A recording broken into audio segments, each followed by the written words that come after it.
শুনায়নি শুনায়নি, আরে কাজের সময় ফাঁকোটা কোথায়? শুনায়নি বলি কি হলো? চেঁচাচ্ছ কেন ষাঁড়ের মতো? হাতের কাজটা সেরে আসবো তো। হাতের কাজ? হাতের কাজ তুমি আর কি ছাড়বে? ওই আমার পকেট ফাঁকা করে হাতের কাজ অনেক আগেই কেউ সেরে গেছে। তার মানে হাত সাফাই? তোমার পকেট থেকে? হ্যাঁ, আমার পকেট সাফাই, বুঝলে? এই 30 টাকা আর কয়েকটা কয়েন ছিল ডান পকেটটায়। কয়েনগুলো ঠিকই আছে, টাকাটাই শুধু নেই। তুমি আবার ভুল করে অন্য কোথাও রাখোনি তো?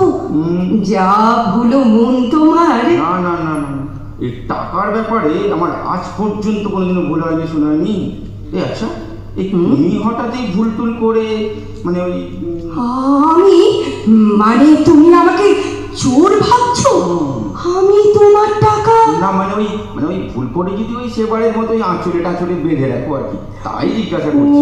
ও মা, আমি আবার বেঁধে রাখলাম কখন? অন্য কেউ নিশ্চয়ই মজা করবার জন্য রেখেছিল। ওই একই, অন্য কেউ যদি। হ্যাঁ বাবা, এবার অন্য কেউ টাকাটা ফুলদানিতে রেখে দিয়েছি। ও এই যে আমি পেয়েছি। পাবি তো, পাবি তো। টাকাটা যে তুই সরিয়েছিলি।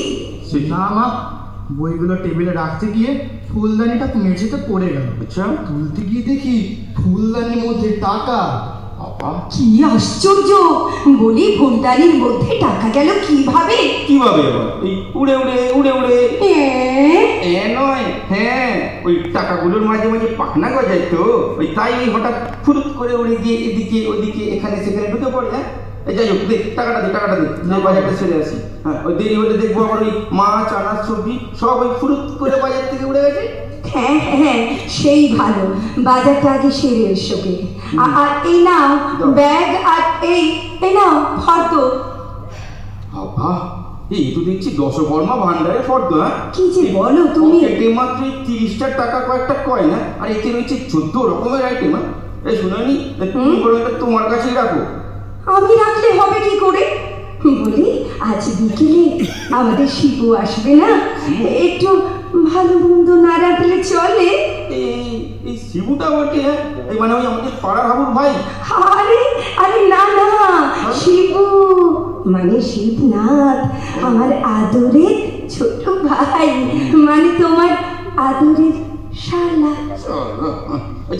বাবা, এ তো বেশ ভালো খবর। হ্যাঁ, আচ্ছা আগে বলোনি কেন? তাহলে এই ফর্দটা তোমার ভাইয়ের হাতে ধরিয়ে তাকেই তাহলে বাজারটা সেরে ফেলতে বলতাম।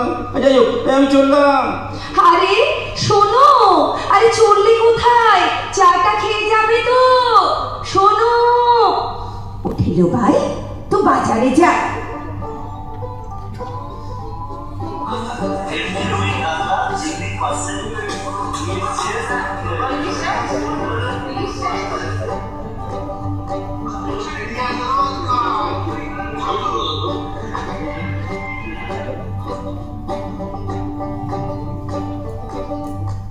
বুকাই, আরেকটু দেবো? কিরে, কি যে বাজার করেছে আজ তোর বাবা! এই ছোট ছোট মৌরলা মাছ আমাদের শিবু খেতে পারবে?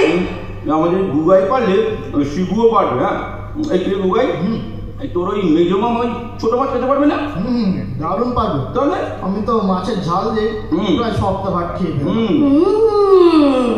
সে তো তোর মায়ের হাতের খুনে, নইলে ওই পচা গলা মাছ মুখে দিতে পারতিস। তারপর যা সাইজ, গা থেকে এখনো অতর গলে গন্ধ যায়নি। ওই সাইজই না 80 টাকা কেজি। হ্যাঁ, তাছাড়া শুধু সাইজটা দেখলে চলবে, পুষ্টিটা দেখবে না? ছোট মাছই তো যত পুষ্টি। হ্যাঁ বাবা, আমাদের লাইফ সায়েন্সের টিচার সেদিন একই কথা বলছি। বলবি? উপস্থিত আবৃত্তি আঙিনার সকল সদস্যকে এবং প্রিয় দর্শক শ্রোতা মণ্ডলীকে কবিকথার পক্ষ থেকে জানাই অনেক অনেক শুভেচ্ছা।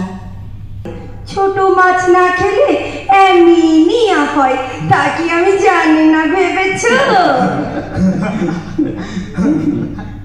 ওটা অ্যানিমিয়া নয় মা, ওটা হলো অ্যানিমিয়া। ওই হলো, তাই না বাবা? একদম ঠিক। আরে তোর মা বোধহয় ওই এমিনা হোটেলের কথা ভেবে।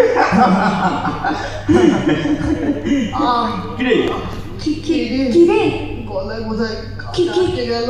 সে কিরে কোথায় আটকালো? শিগগির শুকনো ভাত মুখে দে। কি সর্বনাশ হলো? আরে কি হলো? নামলো না, নামছে না বোধহয় আরো ঢুকে গেল। কি হবে তাহলে রে? আরো করো মায়ের কথার উত্তরে ছেলের সামনে করো। বিয়াকেলে বাপ কোথাকার। ওরে বাবা রে, কি খচখচ করছে। এই জল খা, শিগগির জল খা। আমি বরং শুকনো চিড়ে নিয়ে আসি। এই নামলো বুয়ে নামলো না, নামছে না বাবা, ব্যথাটা বাড়ছে। আরে এই শুনেনি, আরে তাড়াতাড়ি এসো। আরে চিড়ে আনতে এতক্ষণ লাগেনি? এই শুনেনি, চিৎকার করছো কেন? আমার পায়ে কি চাকা লাগানো আছে যে ডাকলে এসে হাজির হব? আরে না, মানে এখানে বুগাইয়ের গলা ব্যথাটা বাড়ছে তো। বাড়বেই তো বলি পয়সা বাঁচানোর জন্য আরো ছোট মাছ কিনে এনে ছেলেকে খাওয়াও। এমন এডুকেটেড বাবা আমি বাবার জীবনে দেখিনি।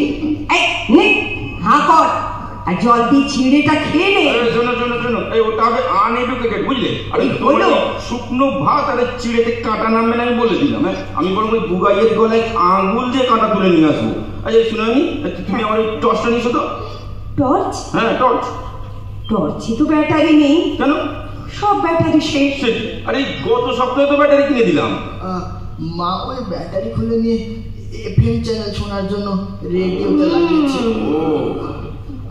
ওরে বাবা রে, আবার খচ করে লাগলো। মায়ের নামে নিন্দে করো, ওরকম নিন্দে করলে ওরকম একটু খচ করে লাগবে। না, আর দেরি করার কোনো মানেই হয় না। এই বুগাই বাবা, তুই একটু জানলা ধারে আয় তো। হ্যাঁ, এবার একটু বাইরের দিকে মুখ করে বড় করে হাঁটা কর। হ্যাঁ, ওই দেখো ওই তো দেখো যে রোদ পড়ে কাঁটা চক করছে। আরেকটু বড় করে হাঁটা।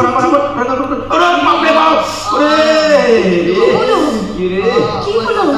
গলার ভিতরে আরো ঢুকে গেল। কিন্তু তুই বলে আমার আঙুল কামড়ে দিবি বুগাই? কি সে কি কামড়ে দিয়েছে? তোমার তো জলাতঙ্ক হবে গো। আরে সে পাগলা কুকুর কামড়ালে হয়? কি সব বলে? হ্যাঁ ঠিক বলেছো। মাথাটা কেন কেমন আমার সব গন্ডগোল হয়ে যাচ্ছে। কিরে থুতু ফেললি? মা দেখো, থুতুতে রক্ত। রক্ত? তাই তো, ওই তো দেখো রক্ত। গলার কাঁটা আরো ভেতরে ঢুকে গেল মনে হয়। রক্ত পড়ছে। কি হবে আমার বুগায়ে? বাপ হয়ে ছেলের এত বড় সর্বনাশ তুমি করতে পারলে? ওরে বাবা রে, আমার মাথা ঘুরছে। বিল্ডিং দেখলে আমার মাথা ঘুরে, চোখে আমি ঝাপসা দেখছি। বিল্ডিং নয়, ওটা ব্লিডিং। আরে কি আরে দেখো, আরে ব্লিডিং খেলো গো। এ শুনোয়নি? আরে শুনোয়নি? নয়ন মেলে চাও, শুনোয়নি?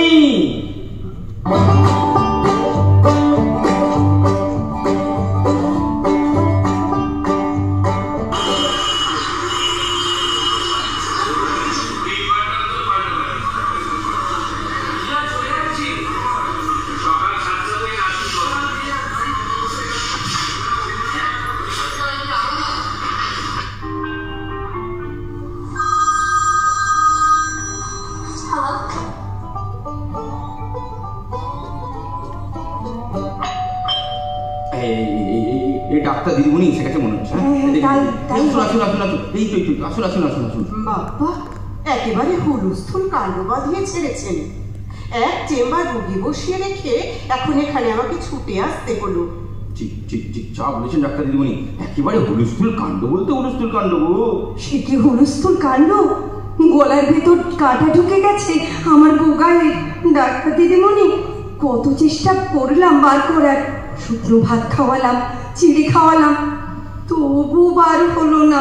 আর ডাক্তার দিদিমণি আমি তো ওই গলায় আঙুল দিয়েও বার করার চেষ্টা করেছিলাম। রাবিশ, যত সব অপচেষ্টা। কাঁটা যদি গলায় গেঁথে থাকে তবে তাকে এই ডাক্তারি ফরসেপ দিয়ে তুলতে হয়, বুঝলেন? আপনাদের ওসব ভাত চিড়ে কলা খাইয়ে কিচ্ছু হয় না। আর গলায় আঙুল দিয়ে তো আপনি আরো বড় অন্যায় করেছেন। এই বুগাই, আয় এখানে বস।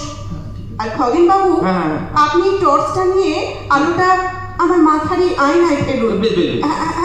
হ্যাঁ, ঠিক এইভাবে। আচ্ছা ডাক্তার দিদিমণি, এই এত বড় সাঁড়াশি আমার বুগায়ের গলায় ঢোকাবেন নাকি? এটা সাঁড়াশি নয়, সাঁড়াশি নয়, ছোট্ট ফরসেপ। আপনার বুগায় টেরই পাবে না। না মানে ওই কি যেন সব ওষুধ দিয়ে গলিয়ে টলিয়ে কাঁটা বার করা যায় না? না, যায় না। যায় না? কারণ যে ওষুধ গলার কাঁটা গলাতে পারে সে তো গলার ভেতরটাকেও গলিয়ে দিতে পারে, তাই না? তাছাড়া কাঁটা তো আমাদের দেহের হাড়ের মতো জিনিস দিয়েই তৈরি। কয়েকদিন বাদে কিচ্ছু না করলেও ওটা এমনিতেই পচে যাবে, তবে ইনফেকশন হবে। হ্যাঁ বুগাই, নেহা কর। আর খগেন বাবু, আপনি আলোটা হ্যাঁ, এই দেখো বুগাই বাবু, তোমার কাঁটা বেরিয়ে গেছে। নাও ধরো। হ্যাঁ, বেরিয়ে গেছে? হ্যাঁ। আমার তো একটু লাগলো না ডাক্তার দিদিমণি। বাবা, চাচিকার কাজ এতক্ষণ খেল দেখাচ্ছিল, তাকে সেটা করতে দিলে লাগবে কেন? না মানে আমরা আবার খুব ঘাবড়ে গিয়েছিলাম তো, যদি ওই কাঁটা আবার ব্রেনে টেনে চলে যেত। না না না না, আমি কিন্তু ঘাবড়াই ডাক্তার দিদিমণি, ঘাবড়াইছি ওই বুগাইয়ের মা। না ডাক্তার দিদিমণি, আমাদের বুগাইয়ের বাবা আবার বড্ড ভীতু। ডাক্তার বলে আমাদের কিন্তু একটা মোক্ষম শিক্ষা হলো, যার কাজ তারই সাজে। ডাক্তার দিদিমণি এতক্ষণে ঠিক বুঝেছেন।